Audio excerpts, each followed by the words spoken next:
Master possesses them. It mustn't hurt them. Hurt guards, though. They seek out an object of great power.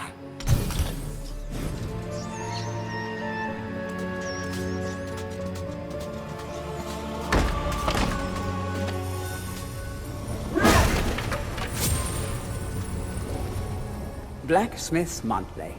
Old Man Willie Green of Gallowstown was awarded Smithy of the Season by our readers. His outstanding casts have produced many intricate and hard-wearing iron goods and sculptures. Willie only uses the finest of metals in his work, and is particularly noted for his magnificent busts. Old Man Willie was quoted as saying, "Aye, when I get pumping on me bellows, there's no stopping me. It's all in the rhythm, up and down, up and down. I've always been inspired by the stories of Stanya Ironhewer, the greatest smithy there ever was."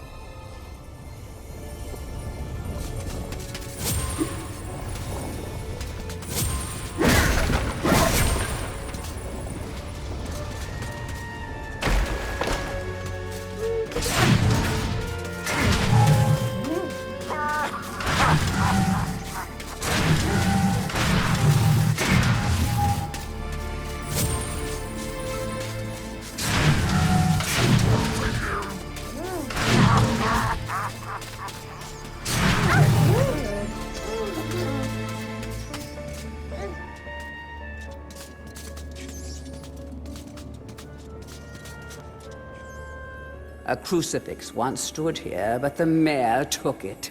Find a replacement and see how the church should really look.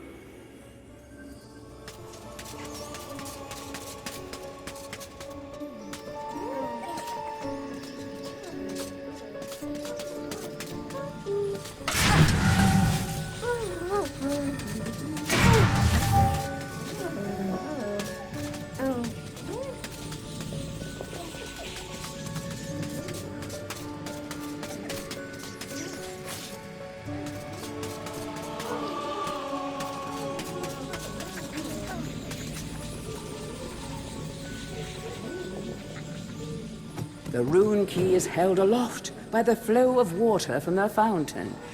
You may have to wait for the next drought.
History of Gallowmere, Volume 1.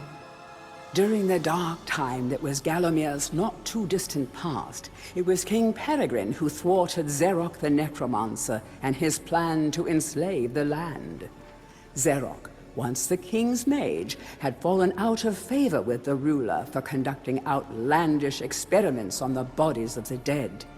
It was said that deep within Peregrine Castle, the dead were restless. The dead are to be honored, not kept as the playthings of alchemists, declared King Peregrine as he banished Xerok from the castle. All of Xerok's living dead were routed out and destroyed. Xerok, being an unforgiving soul, went into hiding and vowed to wreak his revenge on the king. History of Gallowmere, Volume 2. Rumors of ill-doing and dark deeds abounded through the land of Gallowmere. It was whispered that Xerok had employed the aid of shadowy demons to help build a vast castle. Under the cover of night, Xeroc's dark army spilled forth from their corrupt haven. The army marched south across the Silver Mountains and through the Silver Woods. Soon afterwards, even the Pumpkin Lands belonged to Xeroc. The folk of Gallows Town cried out for help. "Save us, good King Peregrine." Retaliation was swift and violent. King Peregrine's forces, led by the brave Sir Fortescue, drove Xeroc's army back from Gallows Town. Oh, there was much rejoicing, but the war was not yet over.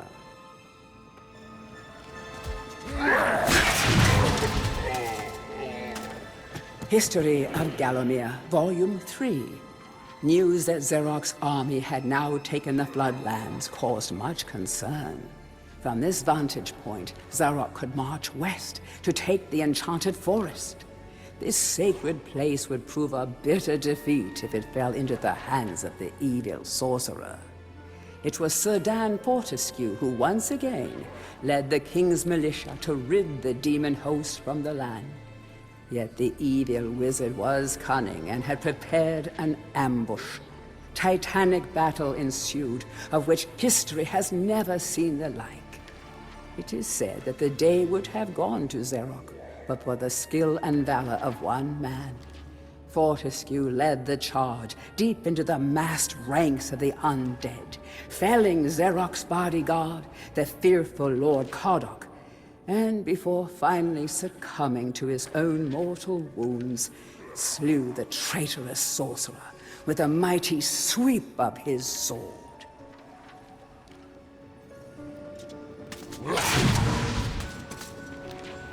History of Gallowmere, Volume 4. The forces of evil were destroyed, but at a terrible price. None but a handful of the king's militia returned from that field. Gallowmere lost a whole generation of young men that day, including Canny Tim, the legendary crossbowman, and Fortescue's second-in-command, who fell in the first volley of arrows. Xeroc's body was never found, though if it lies unmourned in an unmarked grave, then no one in Gallowmere would shed a tear. The shadow demons that had fallen under Xeroc's banner were unnatural creatures that did not belong in the world of mortal men. The king declared that they be banished, entombed under the pure earth of the enchanted earth. Imprisoned within an impregnable box of the king's design, the demons were buried deep underground. Their tomb was sealed with a magical device that has since come to be known as the Shadow Artifact.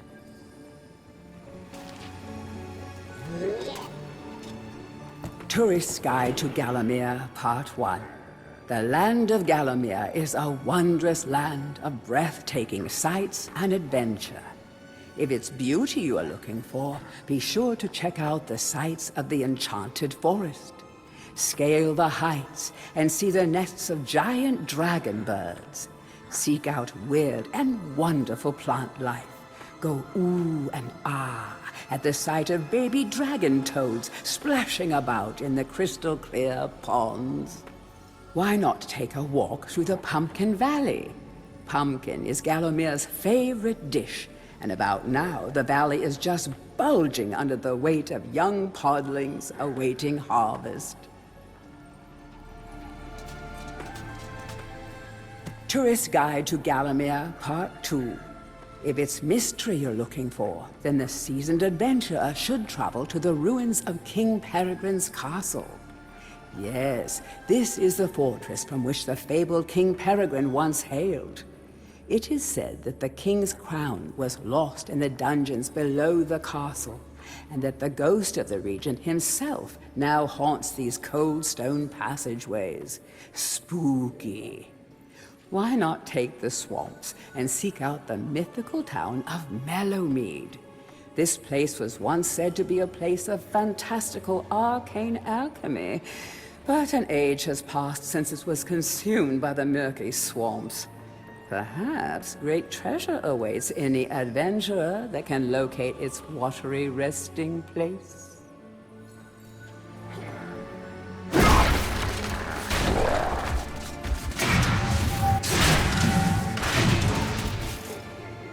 Heroes from History, a retrospective. Chapter 1. In addition to being the strongest man who ever lived, Stanier Ironhewer was unsurpassed in his skill as a blacksmith. He was equally happy pounding on his anvil at home as he was pounding on someone's head in battle. It was said that his only fear was the end of the village smithy as the focus of manufacture in favor of more centralized units. As if.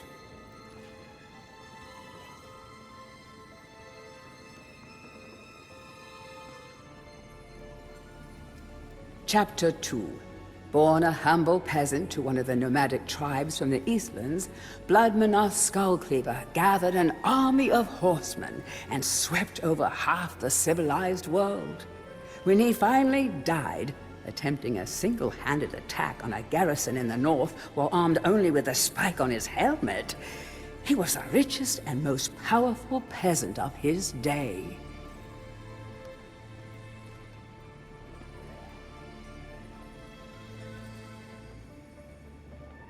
Chapter 3. Carl Sterngard spent most of his formative years under siege at his family castle. With his impregnable magic shield, Sterngard's motto was, "The best form of attack is defense." Sadly, his shield couldn't protect him against poor eating habits, and he died during a post-battle feast, while swallowing a large sausage he had failed to chew.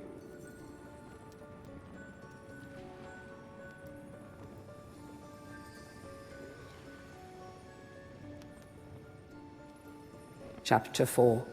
Truly the hero's hero, Woden the Mighty was fearless, single-minded, and uncompromising.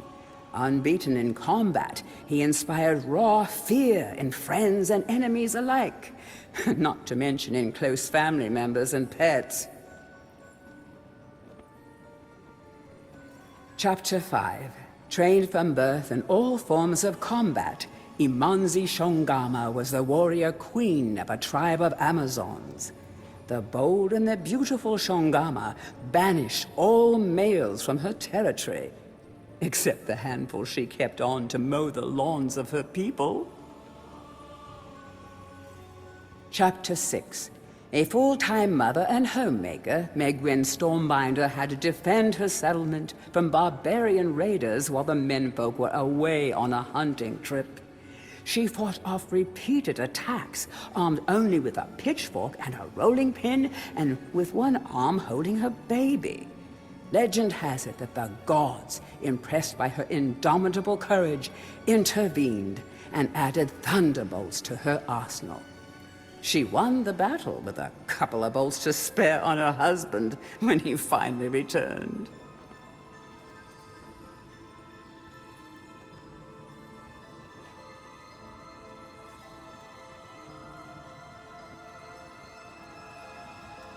Chapter 7. Dirk Steadfast was a fearsome opponent thanks to his magic sword and a firmly held belief that only women defend themselves.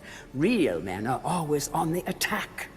He was a friend and contemporary of Carl Sterngard and was with him even to the end. It was whilst Steadfast was explaining his views on Sterngard's shield during a feast that the latter had his tragic and inexplicable accident.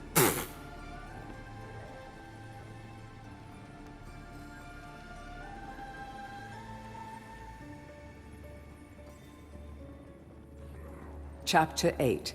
Descended from the finest centaur Bloodstock, Ravenhooves the Archer was the last prince of his people.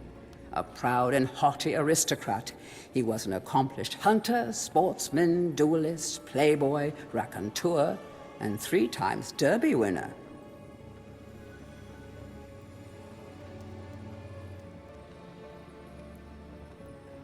Chapter 9. Captain of the militia in the time of King Peregrine, Sir Daniel Fortescue found fame when he killed the renegade wizard Xerok. A career soldier raised in the royal household, he was adored by the men under his command, and renowned for his loyalty to Gallowmere. It was said that Fortescue was always destined for greatness, With his square jaw, steely gaze, and thick shock of hair as black as raven's wings, oh, he looked every inch the hero.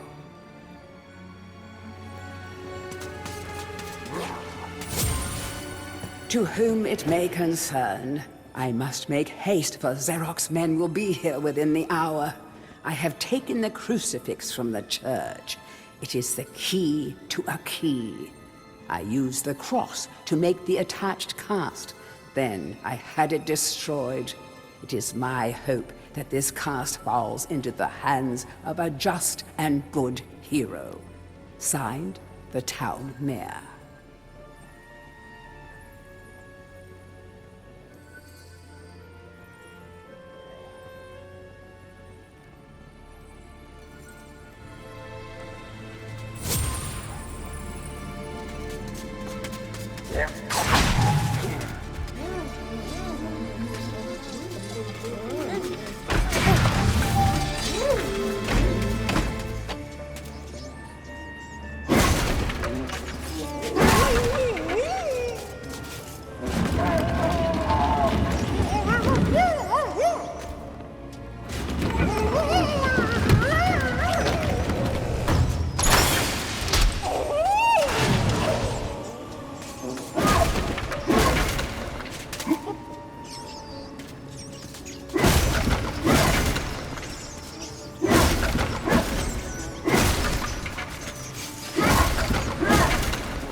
Bust of Mr. Shanks, landlord of the Troll's Head.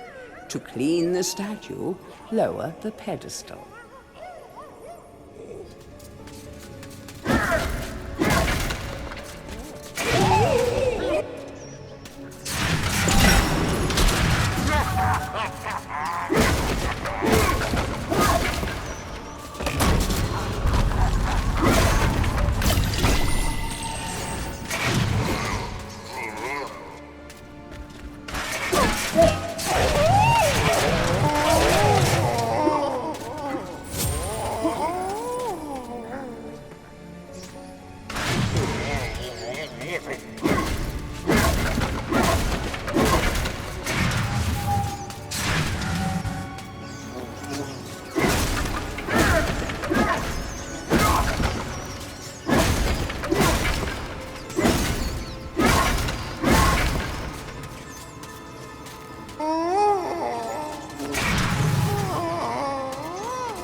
Hurry, comrades, tear this place apart.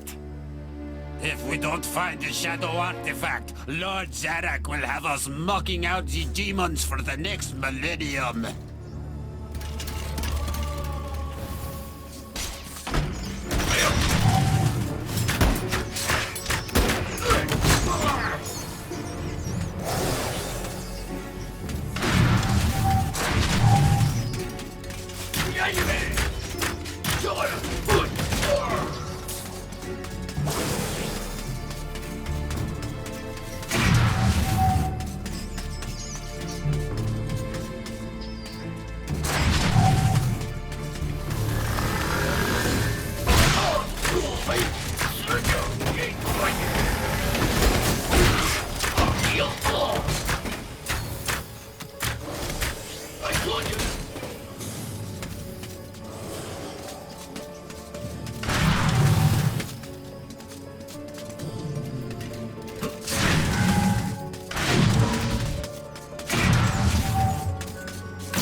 Dear Sir or Madam, on my travels across Gallowmere, I have come across many mysterious and enchanting finds. However, that which filled me with deepest dread was discovery of the tomb of the Shadow Demons.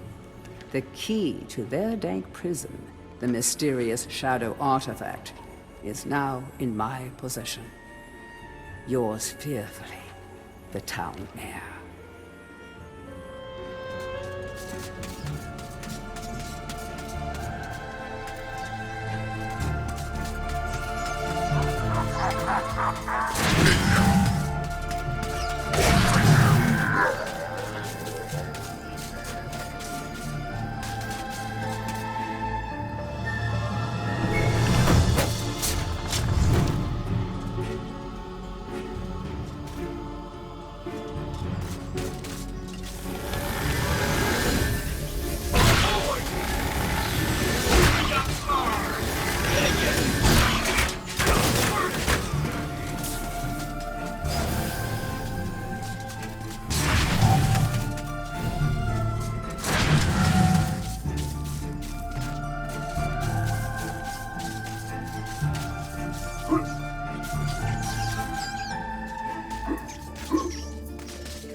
Capture that greedy profiteer, the Town Mayor.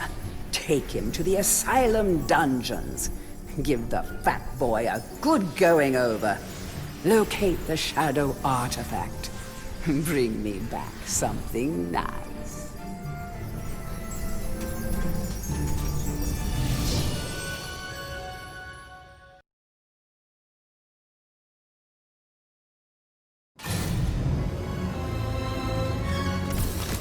Back and forth like a supernatural yo-yo. Maybe the Master will make it harder to find those magic egg cups.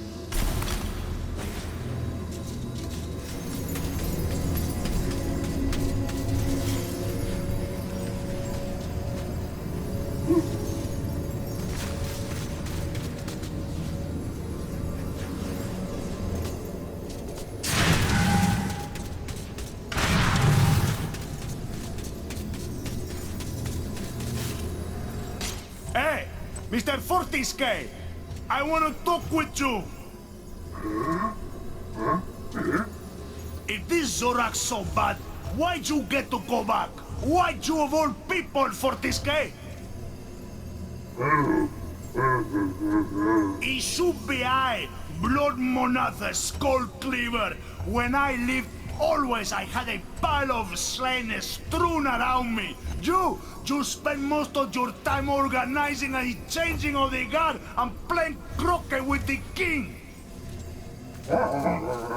Still, I lend you my axe. You swing her, you throw her. She thirsts for a slaughter as much as I. Drink deep of demon blood, my proud beauty.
These rats seem harmless, but they have tiny fingers, and they're probably plotting something terrible. Each rat you squish is an act of treason against the mighty Rat King, Derek. Hypnotized citizens of a once thriving town. They'll happily invite you in for tea, but if they ask to borrow a shovel, you should probably decline. Xerox Mechanical Goon Squad, developed deep in the City of Madness, although manufactured in China, of course. That coal in their stomach fuels them, whilst also cooking up a mean brisket.